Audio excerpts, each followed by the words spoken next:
Close your eyes and imagine the Arctic sky in December 1943, where daylight lasts barely 3 hours and the sun never rises above the horizon, just traces a pale arc that turns the snow-covered mountains of northern Norway into landscape of perpetual twilight, where the temperature drops to 30 below zero and the wind cuts through flight suits and flesh with equal indifference. This is not the sky where dogfights happen with room for maneuver and tactical complexity. This is sky that kills you through exposure as readily as bullets, where engine failure or combat damage means descending into wilderness that offers no shelter, no rescue, no possibility of survival beyond what you can create through will and improvisation and luck that borders on miraculous. Your name is Franz Stigler. You are 27 years old, a Luftwaffe fighter pilot flying Messerschmitt B-109s from bases in occupied Norway, hunting Allied reconnaissance aircraft and bombers that probe German defenses, that photograph installations and naval movements, and provide intelligence the Allies use to plan operations against targets the Reich depends on to sustain the war effort.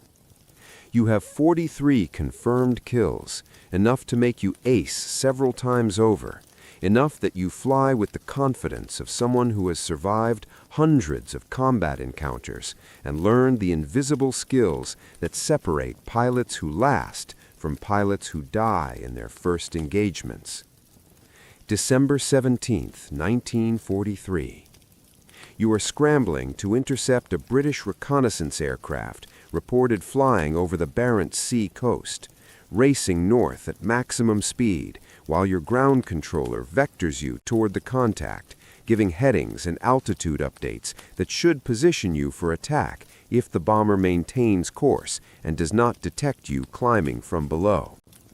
The sky is that peculiar Arctic clarity where distance becomes deceptive, where aircraft 20 miles away can appear close and aircraft 2 miles away can vanish against snow-covered mountains, where depth perception fails and attacking requires trusting instruments over visual assessment. You spot the target, not a bomber, but a de Havilland Mosquito, the twin-engined reconnaissance aircraft the British use for high-speed photo runs, fast enough to outrun most fighters, maneuverable enough to evade attacks if the pilot sees them coming. But this Mosquito is damaged, trailing smoke from the port engine, losing altitude gradually, clearly hit by anti-aircraft fire during whatever mission brought it this far north. The pilot is fighting to maintain control, to keep the aircraft flying long enough to reach neutral Sweden, which lies perhaps 50 miles east, close enough to be achievable if the damaged engine holds, if the aircraft does not lose more altitude, if the German fighter now closing from behind does not shoot them down before they can cross the border. You position for the attack. Standard approach from 6 o'clock low, climbing into firing position, letting the gun sights settle on the Mosquito's fuselage. Your finger rests on the trigger. This is what you do, what you have done 43 times before, what orders and duty and the simple mechanics of aerial combat demand. The Mosquito is enemy aircraft in German airspace, damaged or not, and destroying it prevents whatever intelligence it gathered from reaching British command, prevents the photographs it took from enabling attacks on German installations. But something stops you. You see through the shattered canopy, see the pilot struggling with controls, see the navigator slumped forward against his harness in a way that suggests unconscious or dead. You see the blood on the inside of the remaining plexiglass. You see damage that is catastrophic, the port engine on fire, the tail section shredded by flak, hydraulic fluid streaming from ruptured lines. This aircraft is already dying. Shooting it will not change the outcome, will only kill the crew seconds sooner than the Arctic will kill them when the Mosquito finally loses altitude and crashes into the mountains below. You pull alongside instead of firing, close enough that the British pilot can see you, can see the German markings on your 109, can understand that he is at your mercy, and that mercy is the only thing preventing his immediate death. He looks at you through the damaged canopy, and even across the distance and through the distortion of plexiglass, you can see the exhaustion, the pain, the resignation of a man who knows he is finished, who is simply trying to die attempting escape rather than surrendering without effort. You do something that violates every protocol, every tactical doctrine, every reasonable interpretation of duty. You woggle your wings, the signal for follow me, and turn east toward Sweden, leading the crippled bomber away from German territory, toward the neutral border, where if they can cross, if they can make it just 50 more miles, they will be interned rather than captured, will survive rather than die in flames or freeze to death in wreckage scattered across Norwegian mountains. The Mosquito follows. The pilot understands what you are offering, understands that the German fighter leading him east is choosing mercy over mission, is risking court-martial or worse to give enemy aircrew a chance of survival. You fly slowly, matching the damaged bomber's speed, watching the port engine burn with increasing intensity, watching altitude decrease in a gradual glide that will end with ground contact, regardless of whether Swedish or Norwegian soil receives the impact. The Swedish border is 40 miles away when the port engine explodes.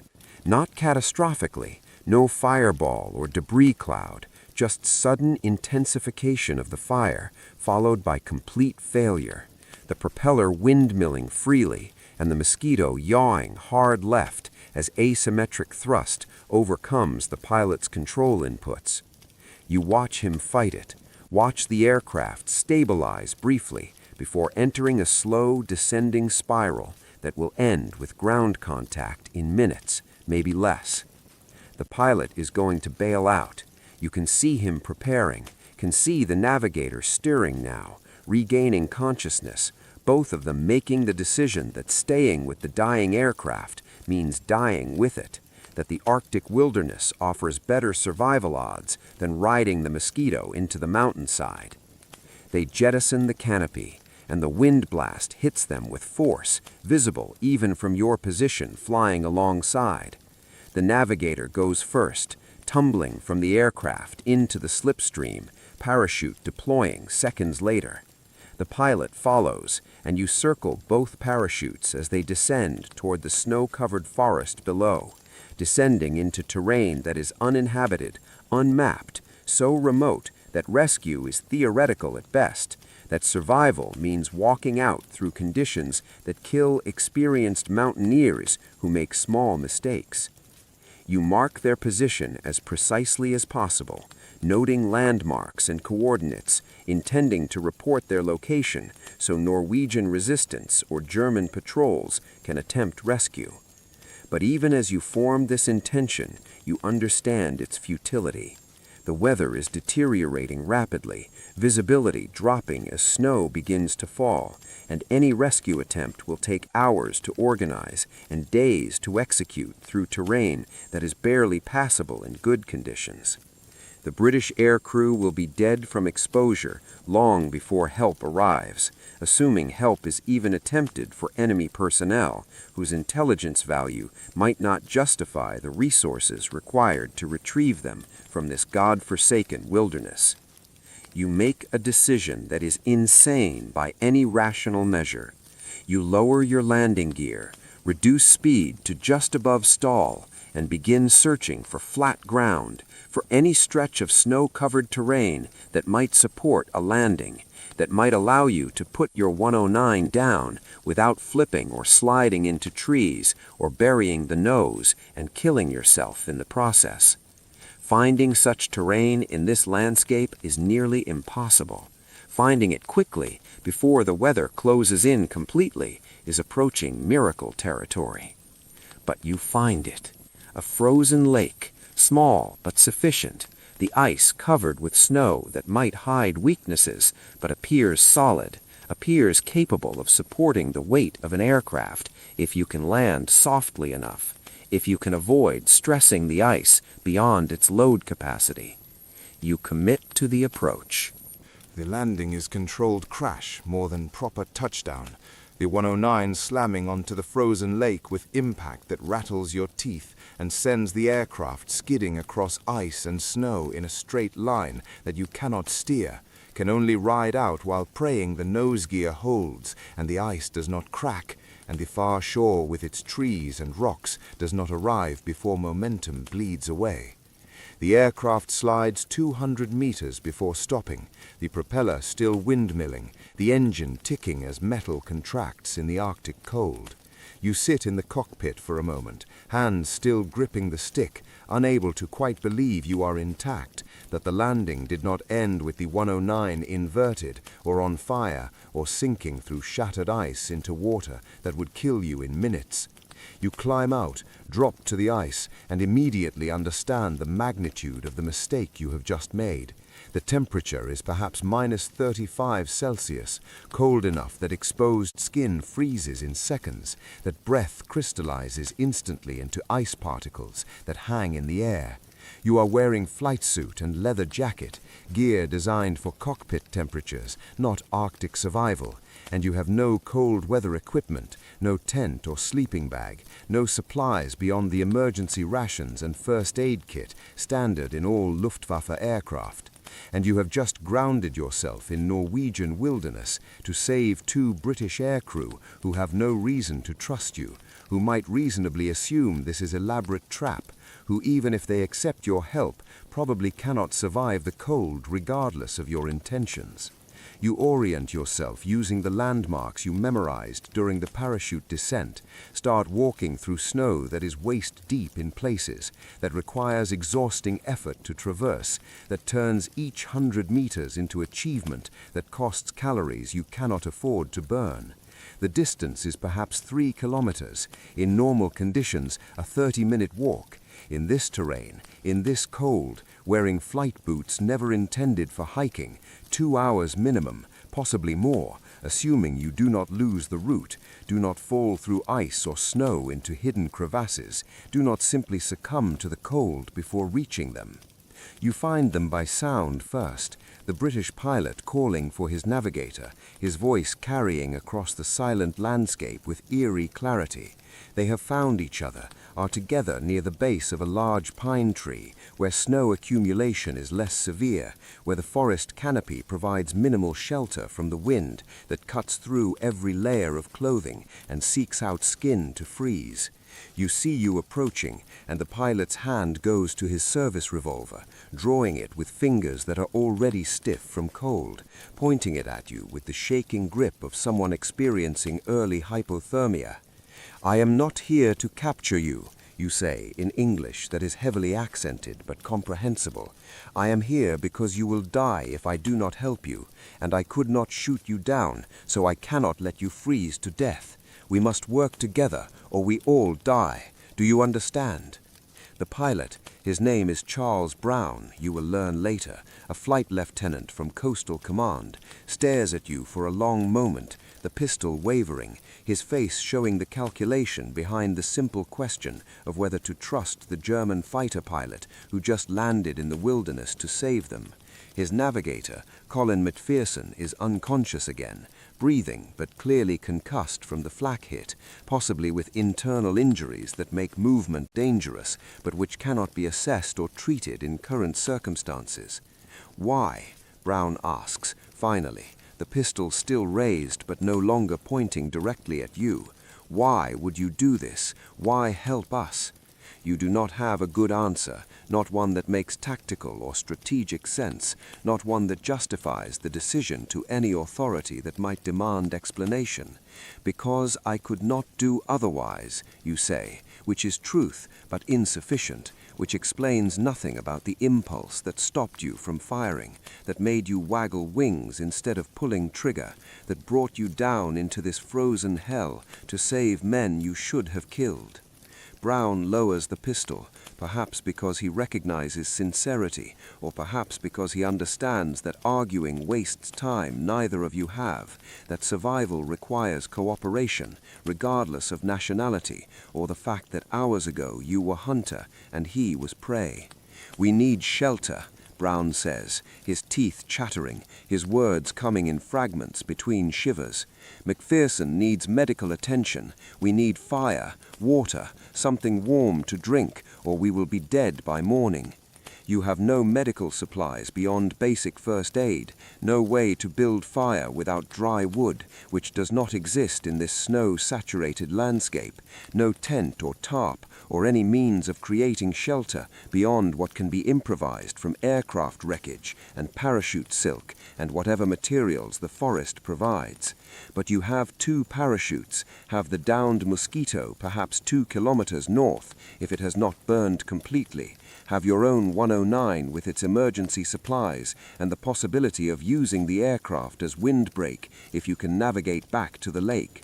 The mosquito, you say, if it is not destroyed, if the crash was survivable, there might be supplies, might be wreckage we can use for shelter. We need to reach it before dark, before the temperature drops further." Brown nods, and together you lift McPherson, drape him between you, begin the agonizing trek through deep snow towards where the aircraft should be, guided by memory and the broken trees that mark its descent path. The mosquito is remarkably intact for an aircraft that crashed after engine failure and loss of control. The fuselage split behind the cockpit but did not burn, manded in deep snow that cushioned impact enough to prevent complete destruction, spilled supplies and equipment across 50 meters of forest floor. You and Brown scavenge desperately, emergency rations, thermos of tea that is frozen solid but can be thawed, wool blankets, the aircraft's life raft which can be repurposed as shelter, flares that might signal rescue if anyone is searching, though rescue seems unlikely given weather conditions and the fact that German and British forces have no reason to cooperate even for humanitarian purposes. You use the fuselage as windbreak, drape parachute silk over it to create enclosed space, pile snow around the edges to block wind, drag McPherson inside, and wrap him in every available blanket while his breathing grows more labored and his skin takes on the gray pallor that indicates shock and hypothermia advancing towards fatal stages. "We need fire," Brown says again, desperation entering his voice, because fire is the only thing that will raise core temperature enough to matter, the only thing that might save McPherson's life. But fire requires dry fuel and ignition source, and neither exists in this environment. Your emergency kit contains no matches. Luftwaffe doctrine assumes pilots will be recovered quickly, does not plan for extended survival in Arctic conditions. The mosquito carried flares, but flares burn too hot and too fast, cannot sustain warming fire.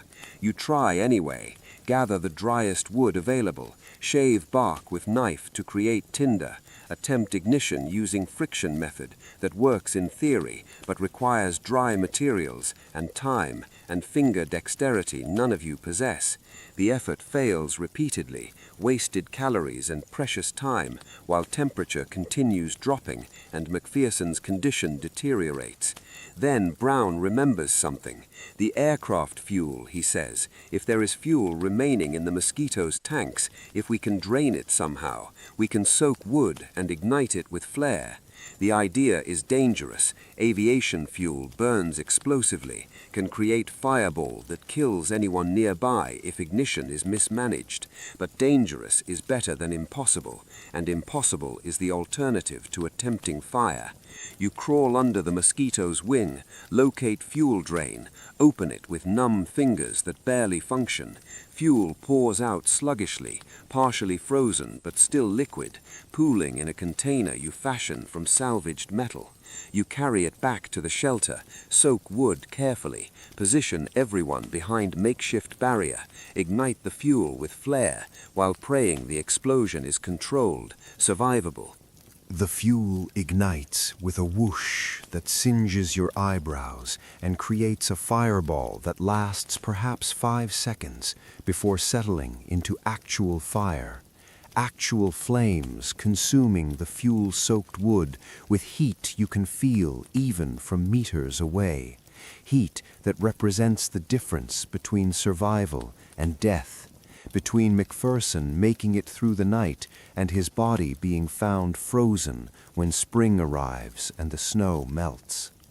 You feed the fire carefully, rationing fuel and wood, maintaining flames large enough to provide warmth but small enough to conserve resources, understanding that the night is long and fuel is finite, and miscalculation means the fire dies before dawn and you freeze in the darkness.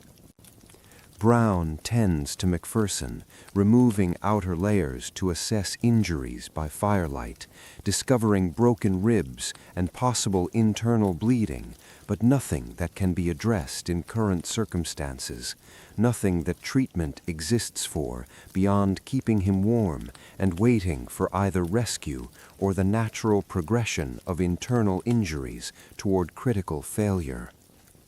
McPherson regains consciousness briefly, lucid enough to ask where he is, to recognize that the German pilot is helping rather than capturing, to accept water that Brown has melted from snow using metal container heated in the fire's edge. "Bloody hell," McPherson mutters, his accent making the words almost musical despite the pain behind them. "Shot down and rescued by a Jerry. No one will believe this."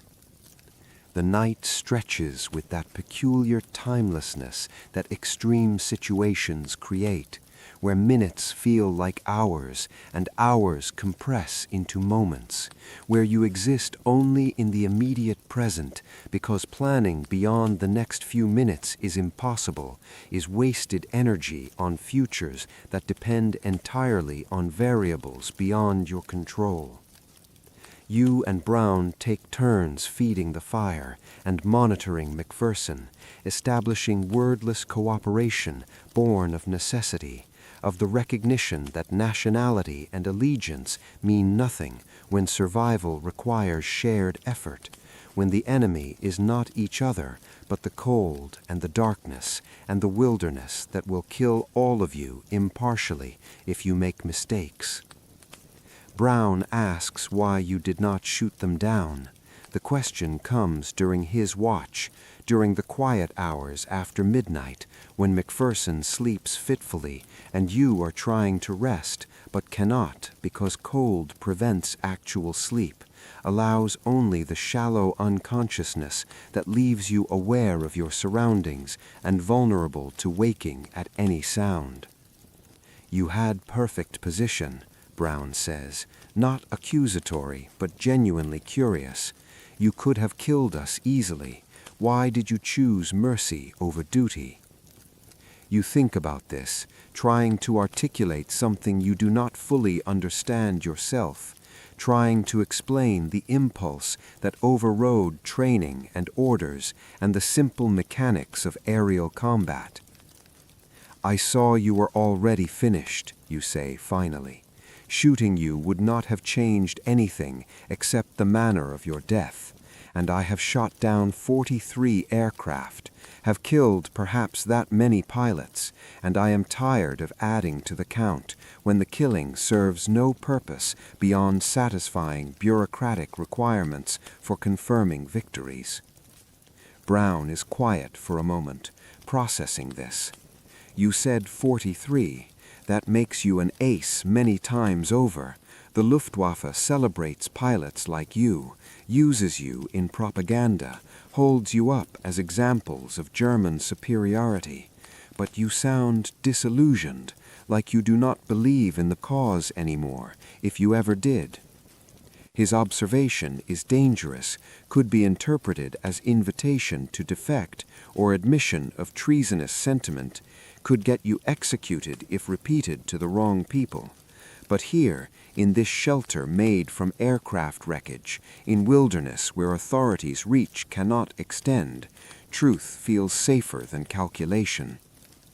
I believe Germany is losing the war, you say quietly. I believed it before Russia, knew it certainly after. But I continue flying because my squadron depends on me, because the men I lead deserve competent commander, because stopping would be abandoning them to die under leadership less experienced. I do not fly for Hitler or the Reich. I fly for the pilots who fly with me, for the soldiers on the ground who depend on air cover, for the hope that somehow the killing ends before everyone I care about is dead. Dawn arrives slowly, the darkness thinning into gray twilight that reveals the full extent of your situation. The fire has burned through most of the available fuel. The wood supply is nearly exhausted, and McPherson's condition has not improved. He needs proper medical care, needs evacuation to hospital, needs treatment you cannot provide with supplies scavenged from crashed aircraft. The options are limited and all dangerous. Attempt to walk out through terrain that might be impassable. Stay at the crash site and hope rescue finds you before supplies run out. Try to reach your 109 and use its radio to call for help, though calling for help means explaining why German fighter pilot is requesting rescue for British aircrew. Brown makes the decision. We stay here. Moving McPherson will kill him. The mosquito's wreckage is more visible than empty forest, more likely to be spotted by search aircraft if anyone is looking. We ration remaining supplies, keep fire going as long as possible, hope that rescue arrives before we run out of time. You agree because the alternative is watching McPherson die during transport attempt, because gambling on rescue is better than guaranteed failure of trying to walk out. The day passes in survival maintenance, gathering more wood from progressively farther distances, melting snow for water, rationing food that is insufficient for 3 men enduring Arctic conditions. Brown develops frostbite on 3 fingers, the tissue turning white, then black as circulation fails. You recognize the progression, know that amputation will probably be necessary if he survives, that the damage is permanent consequence of the crash and the exposure and the simple fact of being human in environment designed to kill humans through temperature alone. The second night is worse than the first. Fuel is exhausted. Wood is scarce and wet. The fire barely maintains itself, provides light but insufficient heat. McPherson's breathing becomes labored, raspy, the sound of lungs filling with fluid or air leaking from punctured pleural cavity. He is dying. You all know this, but admitting it means accepting failure, means acknowledging that the rescue attempt was pointless, that you landed your 109 and risked everything for outcome that remains the same. 2 British aircrew dead in Norwegian wilderness, their deaths merely postponed by 48 hours rather than prevented. Brown sits beside his navigator, holding his hand, speaking quietly about their families and the pub they would visit after missions, and the promise they made to each other that whoever survived would find the other's family and tell them the death was quick, was honorable, was worth something, even if that something was difficult to articulate. You give them privacy, tend the dying fire, Wonder what authority will do when you eventually return, if you return, and must explain the abandoned aircraft, the violation of engagement protocols, the choice to save enemies rather than kill them. McPherson dies just before dawn on the third day, stops breathing without drama or struggle, simply transitions from labored inhalation to stillness between one moment and the next. Brown sits with the body for an hour, not speaking, not moving, just holding his navigator's hand, while the cold begins the process of preservation that will keep McPherson's body intact until spring thaw or rescue, whichever arrives first. You give him time, understanding that this grief transcends nationality, that the loss of a crew member is intimate in ways that ground soldiers and even fighter pilots who fly alone cannot fully comprehend. Brown flew with McPherson for 18 months, trusted him with navigation that kept them alive over hostile territory, depended on him for target identification and course corrections, and the constant communication that made two-man crew function as single unit. That partnership is now severed, ended not in combat, but in frozen forest, because you chose mercy that arrived 48 hours too late to matter. We need to bury him, Brown says finally, his voice rough with cold and grief and the simple exhaustion of 3 days in conditions that would break most men. But burial is impossible. The ground is frozen solid beneath snow, impenetrable to digging implements you do not possess, resistant to any effort to create grave deep enough to protect the body from scavengers. The best you can manage is covering McPherson with parachute silk and piling snow over him, creating cairn of ice that will mark his position, that will allow recovery when conditions permit or when someone comes looking. You help Brown with this work, the two of you laboring in silence to create memorial that is inadequate but necessary, that transforms McPherson from casualty into honored dead, that acknowledges his sacrifice, even though that sacrifice achieved nothing except arriving at his assigned coordinates before being shot down by circumstances rather than enemy fire. When the cairn is complete, Brown speaks words you recognize as Anglican burial service, modified for circumstances, abbreviated but sincere. You stand with head bowed, respecting ritual even though it is not your faith, not your nation's dead being honored. We need to reach your aircraft, Brown says after the service concludes, after he has stood silent for several minutes processing the finality of McPherson's death. If the radio works, if we can transmit, maybe someone comes. German or British, I do not care anymore. I just want to survive this, want to go home, want McPherson's family to know he died well, even though he died for nothing.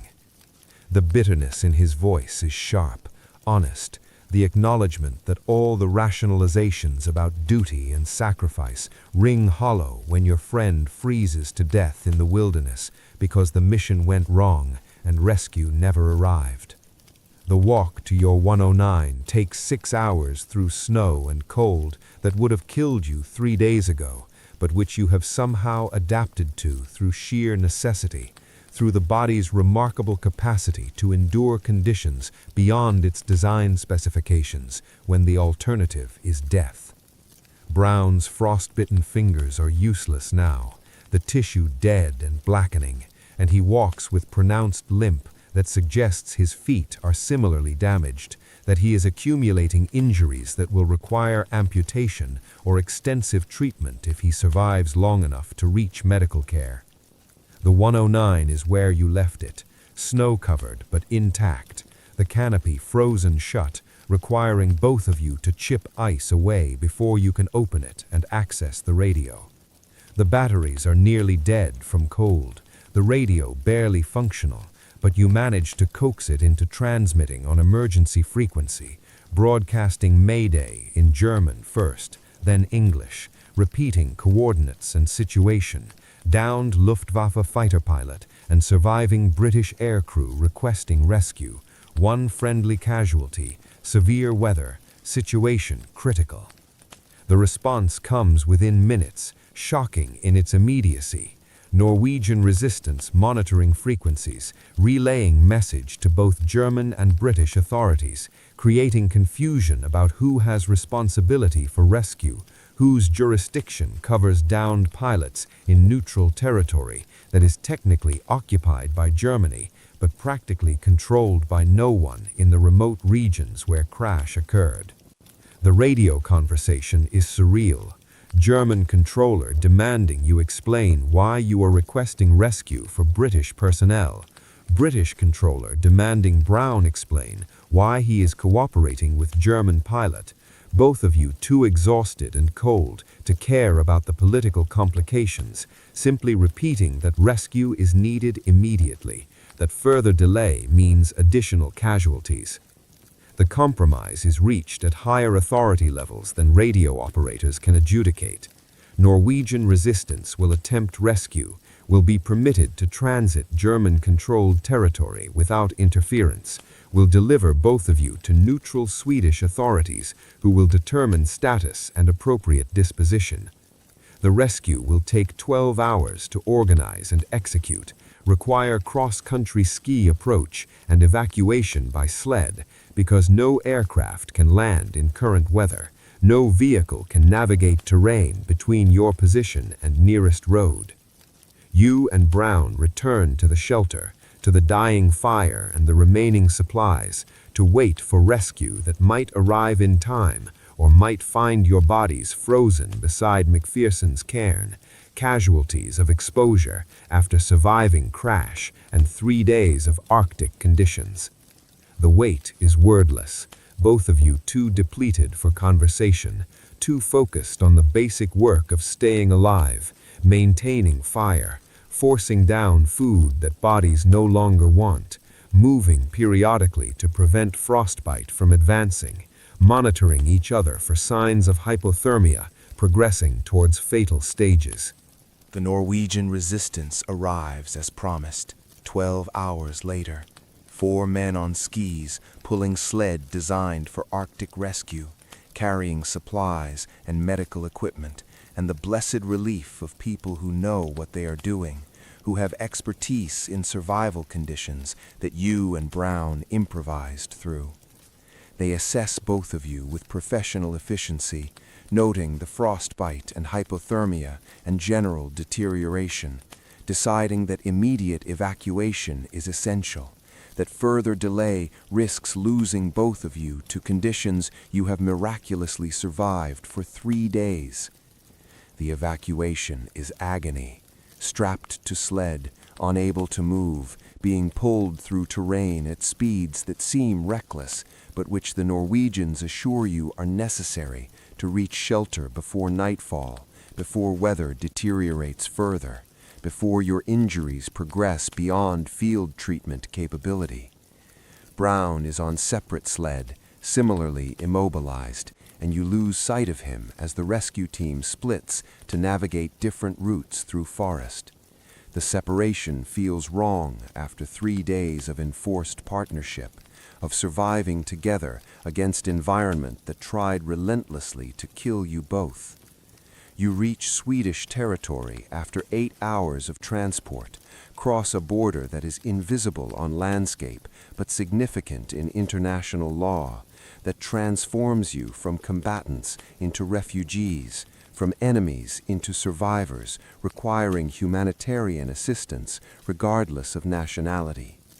Swedish authorities intern both of you in separate facilities, you to holding area for German military personnel, Brown to hospital where his frostbite and injuries can receive proper treatment. You do not see him again, do not know if he survived the evacuation, if the frostbite required amputation, if he recovered enough to return to service or was invalided out with medical discharge. The war continues without you. Germany loses as you predicted, surrenders in May 1945, transforms from Reich into occupied zones administered by former enemies. You survive internment, return to Germany that is unrecognizable, that is divided and defeated and struggling to create identity from the ruins of ideology that destroyed it. You do not speak about the incident with Brown and McPherson. What would you say? That you violated orders to save enemy aircrew who died anyway? That you grounded valuable fighter aircraft in enemy territory for mission that accomplished nothing except postponing inevitable death by 48 hours? The story makes you look foolish, makes the decision seem irrational, offers no redemption or meaning beyond the simple fact that you tried. Decades pass. You build civilian life, marry, have children who grow up in West Germany that prospers under Marshall Plan assistance, that transforms from enemy to ally as Cold War creates new divisions. You rarely think about Norway, about the frozen forest and the dying fire, and the British pilot whose navigator died despite your rescue attempt. The memory is filed with other war experiences, other moments of fear and loss, and decisions made under impossible pressure.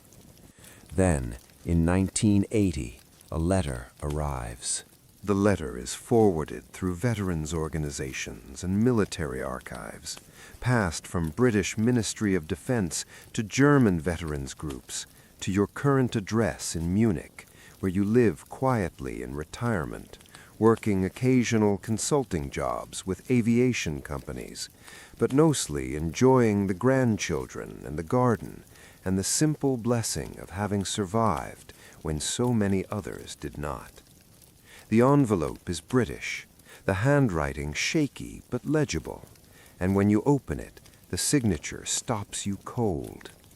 Charles Brown, the pilot from the Mosquito, the man who spent 3 days in Norwegian wilderness with you, who watched his navigator die, who was evacuated to Sweden and disappeared from your life without resolution, without closure, without any knowledge of whether he survived the frostbite and the exposure and the injuries accumulated during those frozen days. The letter is careful, almost tentative, as though Brown is uncertain how contact will be received after 37 years, uncertain whether you even remember the incident clearly enough to recognize his name. He explains that he survived, that the frostbite cost him 3 fingers and extensive tissue damage to both feet, that he was medically discharged from the RAF and returned to England, where he worked as aviation instructor, teaching navigation to new pilots while dealing with the chronic pain and limited mobility that remained as permanent reminders of Norway. He married, had children, built a life that had nothing to do with combat or survival or the 3 days that defined his understanding of what humans are capable of when circumstances demand everything. But he never forgot, never stopped thinking about the German pilot who chose not to shoot him down, who landed in Arctic wilderness to save him and McPherson, who spent 3 days keeping them alive, despite having no obligation to help, despite the violation of duty and orders that choice represented. He tried for years to find you, writing to German veterans organizations, searching through records, hitting bureaucratic walls created by Cold War divisions and the simple difficulty of tracking one person across borders and decades when the only information available was rank and approximate age and the memory of a face seen through frozen canopy and firelight. But recently, he explains, German and British veterans groups have begun collaborating on joint commemorations, sharing archives, facilitating connections between former enemies who want to close loops, who need to find the people they fought against or fought beside, to make sense of experiences that shaped their lives.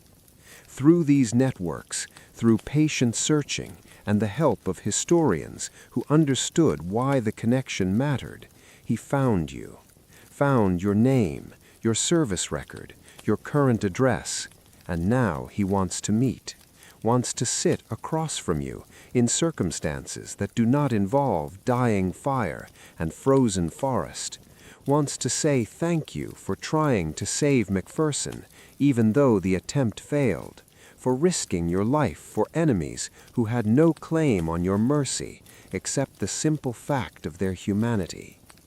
You read the letter 3 times, feeling something crack open in your chest that has been sealed for 37 years. You remember the decision not to fire, remember the landing on Frozen Lake, remember Brown's face in the firelight when McPherson died and grief transcended nationality, and you became simply 2 men sharing loss. You remember wondering if he survived, if the evacuation reached medical care in time, if the frostbite healed or required amputation. And now you know. He survived. He built a life, and he remembers. You write back immediately, your own handwriting shaky now with age, but driven by urgency, by need to respond before time or circumstance makes response impossible.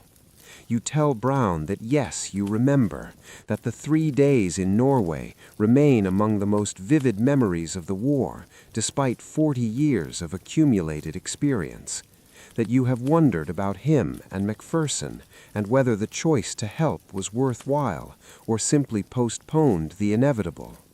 You tell him you would very much like to meet, to have the conversation that should have happened in 1943, but could only happen now, in 1980, with both of you old men whose war exists only in memory and the physical scars that never fully healed.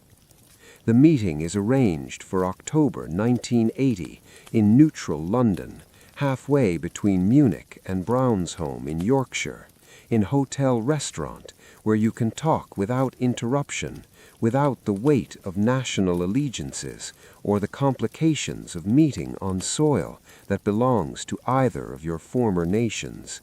You arrive early from habit, from military training that made punctuality reflexive, and you wait at a corner table watching the entrance. He appears exactly on time, older than you remember, but recognizable, walking with pronounced limp that speaks to the permanent damage his feet sustained, using a cane for support, but moving with determination that suggests he refuses to let injury define him. You stand as he approaches, and for a moment neither of you speaks, both trying to reconcile memory with present reality, trying to bridge 37 years and the impossible distance between frozen forest and comfortable restaurant, between then and now. He extends his hand, the left hand, because his right hand is missing 3 fingers, the stumps visible and scarred, permanent evidence of the frostbite that progressed beyond salvage during those 3 days. Squadron Leader Brown, you say, using his wartime rank, because formality provides foundation when emotion threatens to overwhelm. He shakes his head, smiling despite the tears forming in his eyes. Just Charles now. I have been civilian longer than I was military. And you must be Franz, though I never knew your name then, only knew you as the German pilot who saved my life and tried to save McPherson. You nod, gesture to the chair across from you, and he sits with visible relief, the cane propped against the table between you. The conversation that follows unfolds over hours, stretching through lunch into afternoon tea, picking up threads left hanging in 1943 and weaving them into narrative that makes sense of what happened, that transforms isolated incident into meaningful connection. Charles tells you about the evacuation, about the Swedish hospital where doctors fought to save his fingers and feet, about the months of recovery and the medical discharge and the difficult transition to civilian life where his injuries marked him as a veteran, but his inability to discuss the full story, the German pilot who helped him, the violation of every assumption about enemies and warfare, made him feel isolated, unable to share the most significant experience of his war with people who would not understand. You tell him about returning to Germany, about the difficulty of reconciling your service with the regime's crimes, about flying for the Luftwaffe while privately believing the cause was lost and evil, about the way individual acts of mercy, the decision not to shoot down the mosquito, the landing to attempt rescue, felt like small rebellions against the larger machinery of violence you were part of.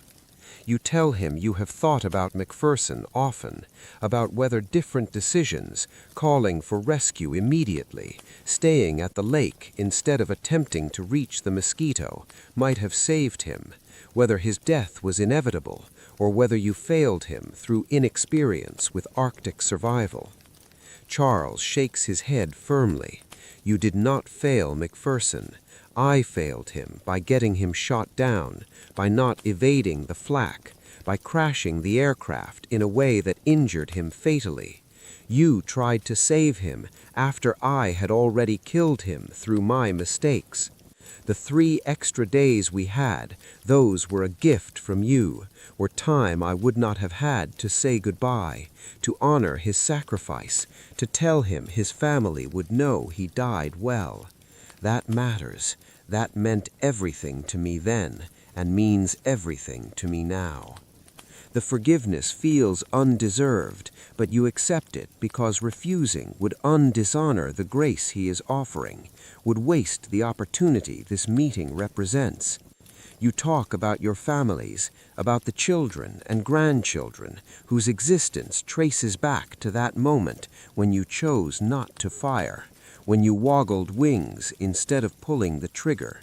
Charles's children would not exist if you had followed doctrine, had eliminated the damaged mosquito as orders and tactics demanded.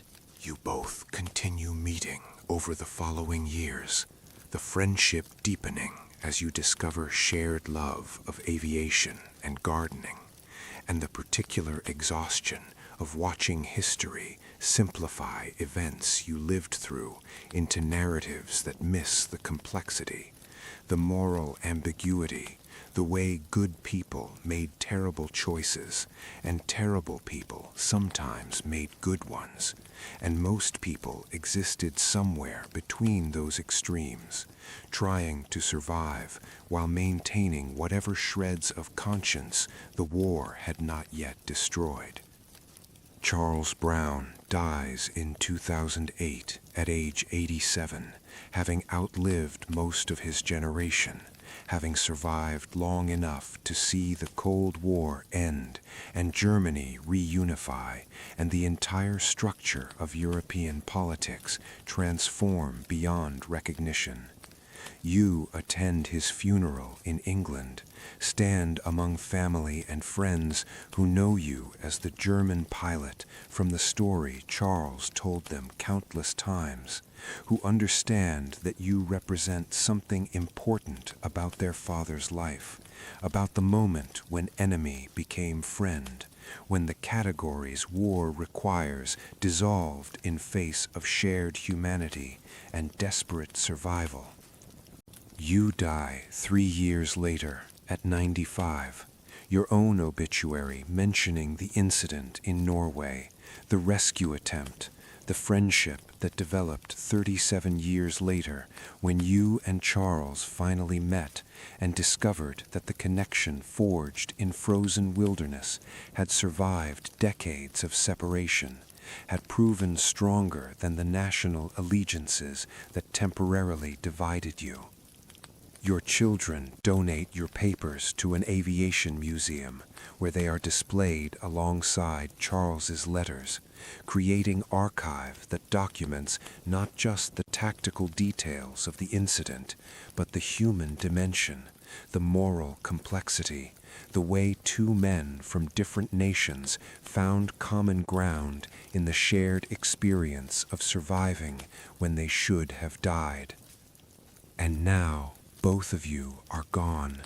The war that brought you together is receding from living memory into history, from testimony into interpretation.